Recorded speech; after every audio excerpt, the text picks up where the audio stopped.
بازم بازار کوشانیان درآمدگاهی چون این اونجا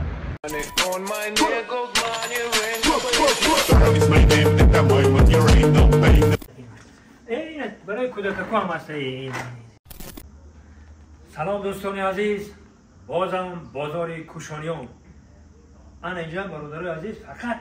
کرسبایی که همین ماشینی حلوات ببره بیا کن نش مولد چون میتونی همینجا که اومدی بازار کوشانیان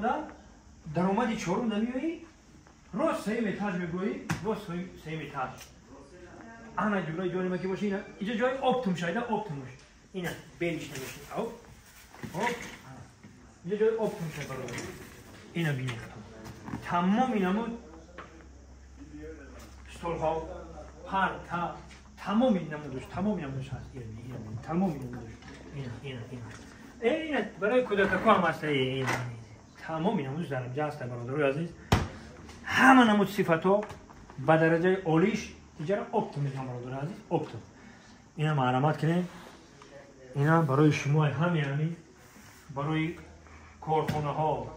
برای آدمایی که در سر کامپیوتر بسیار میشینن به نهایت موافق کردن ملایمت خوشگوار اینا برای آدمایی که در سر کامپیوتر هم اینا من رقماشون رو میمونم زنگ بزنین واتساپشون فعال